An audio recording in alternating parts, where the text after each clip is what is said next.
Guys, it's Mo from Mo in the Deep End, and oh my gosh, this numpty Muppet ding dong dill hole is getting sentenced, and they went full Hannibal Lecter with him. And oh my gosh, they actually have like NFL bailiffs in here because, things might get dangerous in a courtroom with people that don't want to go to prison. The shock I am sure we all feel is amazing and boundless. But I swear to goodness, one day I will hear this man's full name said out loud. So I will finally hear if it is Deborah or Deborah or whatever look, I want to see this man face justice, but I do have an ulterior motive that I would like to actually know what his parents named him.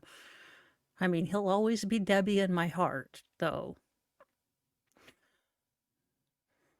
So let's see. Looks like we actually have, bailiffs here with, you know, meat on their. So let's see what goes on. And let me have sound boosters. Mr. Almasi is here now. Morning, Judge. Good morning. All right, this is on for the continuation of Mr. Redden's sentencing. When we were last here, arguments were concluded and the court had begun to pronounce sentence when an incident occurred, an incident initiated by Mr. Redden, preventing the court from completing sentencing. That is the sole purpose for today's hearing. Any other issues that may arise from the events that occurred last Wednesday will be handled at a future date by a different court. For purposes of the record, I want to make it clear that I am not changing or modifying the sentence I was in the process of imposing last week before. Good. Neither should you. I mean, look, I'm a salty heifer, and you try to fly at me like the Flying Nun, Revenge of Sally Field. I'm tacking on like 170,000 years. But again, this is why I'm not a judge, and I should be not allowed near seat of power. But you try to fly at me, and then, yeah, I may add Snake Island one-way passage to your, sentence, sir. So she's a much kinder and more fair judge than I would be. I was interrupted by defendant's actions. I am making my calendar page from that day an exhibit for the court. It's as it existed the moment I walked in, prior to anything happening. Nothing's been changed, indicating the sentence I intended to impose. Although I do it back for a moment. All right, that being said, in accordance with the laws as stated out, this court does now sentence you in addition to the $25 administrative assessment fee, $150 DNA fee, the $3 DNA administrative assessment fee, and $250 indigent defense fee, 19 to 48 months in the Nevada Department of Corrections. How much credit for time served does he have? It's 0 days. He was on probation when he committed the offense and was revoked on probation to serve the jail time October 25th. I love the face of Bailiff Wishywood. Bailiff Wishywood is like, sir, I wish you would put one foot out of order. I really wish you would. I dare you. I double dog dare you. That time it expired at about the time of the plea. So 0 days credit. Mr. Almasi, if that's different, Aw. let us know and we'll fix it. Aw, he has no day's credit. That means you're, can we just say, cutie, cutie, in a caveman sort of way, hot. Where were all these bailiffs last time? Were they all on not here duty? Did they all have a day? Do they have him in pool noodle mittens? Look, I'm sorry, ADHD brain has taken over and it is squirrel, but we need to talk about these pool noodle mittens that I have just found out about. But let's continue. But no good behavior days. I don't even think he knows. He has never been if there is a sort of target, a bullseye target, sort of, where good behavior is here, he has never even been in the general vicinity of good behavior, so I think we can roll out those days, that credit. I will. The motion to quash mandatory is moved at this point. And for the record, I just reflexively wrote 0 days credit time served on the notes to be said what I just said. So that is an addition as of right now. Y'all, the pool noodles are gonna kill me. Look, I can't be serious. Look, on a side note, if you have wild, feral, young boy children who cannot leave well enough alone, where might one get a pair of pool noodle mitts? Asking for a friend of wild, feral boys. That's correct. The probation case number, just for the record, is C370775. Thank you. Thank you.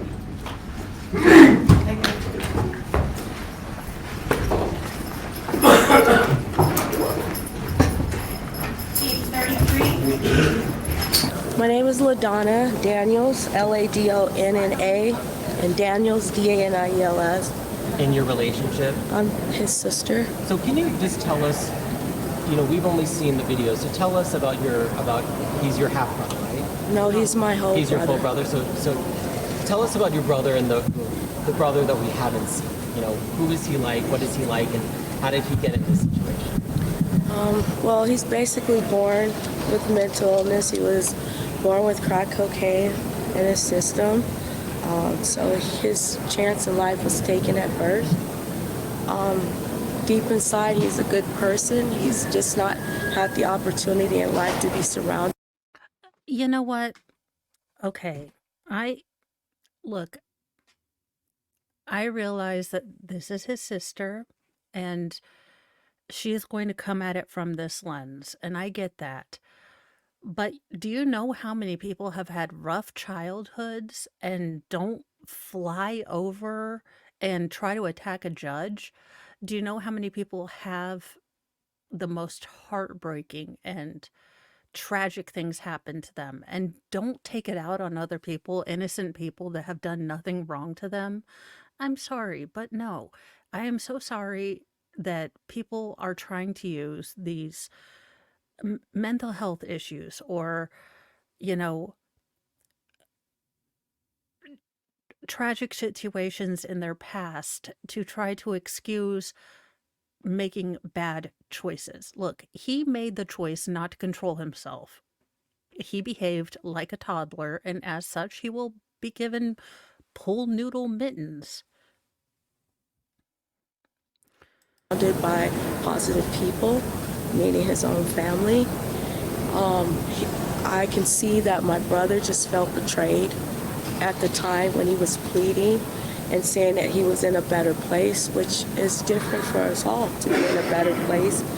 I mean, when we struggle from mental illness, it's a chemical. No, your brother has been given so many damn chances by the prison and the justice system that when he was finally held to account and told no more chances, no more slaps on the wrist, he reacted like a toddler being told, no, you will have to stand in timeout.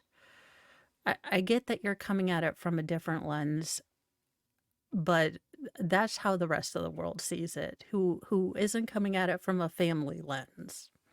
Chemical imbalance, just as most addicts have chemical imbalances out there. Who wants to stop using, who can't. It's something that we suffer from. I don't think sending him to prison is going to deter anybody who suffers from a mental illness. They need to be surrounded by healthcare professionals who can treat him and so that he gets the right treatment that he needs.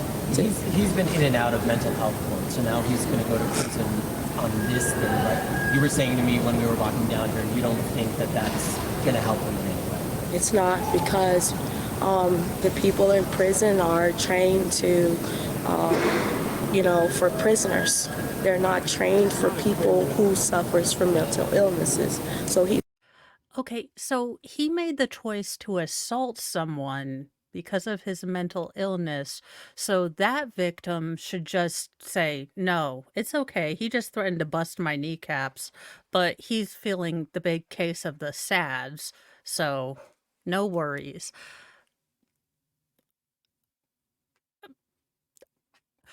I'm going to stop this interview here because it seems to be a lot of interview with the family. And look, I really get, and I don't want to be mean to this woman. I understand that she is a sister and she is seeing it from that lens. And personally, I get a little bit tired that we should feel sorry for the poor criminal who has had a terrible background. And look, he might have had a poor upbringing. He might have been born with addiction from his, mother who made terrible choices when he was in utero. I don't know. But at certain points in your life, you cross the line from being a victim to being a victimizer. And then, the story becomes about you being the monster, not the monsters that victimized you. And I'm afraid I am suffering from compassion fatigue, I guess. I- As far as for people that hurt others. So I don't want to be disrespectful to this woman. I understand that she really does see and is convicted in her lens of how she sees her brother. So I don't want to be overtly disrespectful to her. So I'm going to stop the interview here because my channel isn't about being disrespectful to her or the families of either side. But I do get irritated when families of the criminal are asking us to feel terrible for the criminal and want to excuse the choices that they made against the victim and give them one more chance. This gentleman has 3 felonies under his belt, another bajillion felonies that he just committed last week, and she's over here, get him some mental health. He had many years to voluntarily, while he was on the outside, if he realized his mental health was an issue, to go try to find counseling. You can get counseling, you know, low cost, you know, there might be some hoops to jump over, but you can get it for yourself. If you are determined, if he was really determined, if he really needed help, there is, government, insurance now that can help with mental health. There is, Better Health right now that is constantly being touted by certain YouTubers. There are places where you can go for outreach. There's ministries, there's things like that. But I am getting very much to the point where I am fatigued with people asking me to feel sorry for the poor criminals who made a choice to affect and perpetrate crime upon innocent people. And then when they're asked to be held to account for the things that they chose to do, I mean, again, chose to do assault. He chose to leap up. I mean, they weren't listening to him. He was pleading his case. No, this was sentencing. He got reprieves multiple times. He got deferrals. He got, you know, stay out of prison programs, probation, parole. He got that. He got things that were meant to reform the justice system, keep people out of prison. He chose to continue a pattern of behavior that was violent towards others. So because I have a bit of compassion fatigue, I don't want to be disrespectful to this woman who my guess is that, other people are not going to be kind to her, arguments, and I can understand that. So I'm just saying, look, each and every one of us are going to have our own baggage, our own mental health, our own, you know, things that we're carrying. But each and every one of us have a choice of how we behave, regardless of whatever baggage we're carrying. And I'm getting sick to death of people using that as a get out of jail free card, or please don't judge me harshly, or let me get away with this just this once. It doesn't work like that. And I really think we are setting up a dangerous, dangerous path if we give people the idea that these are magic words, magic things that can negate culpability when people choose to do wrong. And it's a choice. It is. I mean, it always is. You always have a choice, right or wrong, good or bad. You always have a choice. So that's where I'll leave it today. I just thought, look, to be honest, I've never seen the pool noodle glovies, but look, I'm just saying for a friend. The Griffinator might need a pair, so Vegas, I'm looking at you. Where do we get one of those? Just kidding, you guys. It's a joke. The internet. Chillax. I probably couldn't afford them, and we have pool noodles at home. Just kidding, you guys. Fry's like, I heard there was bacon that you were going to make for dinner. I'm making breakfast for dinner, so it is what it is. But I saw this pop up and thought, why not make a video? So I hope that this finds you at a good place this Monday afternoon, and I will see you guys in a little bit for nightly newsy news, where we will see what this crazy world has gotten up to since Mornings with Mo and Fry, which, the world does seem to be very good at continuing to be absurd. So I will always have a job. Have a great day. Be kind to yourself. Be kind to others. You know, they're not excuses, but everyone does have things that they're going through. So try to be kind. Bye, guys.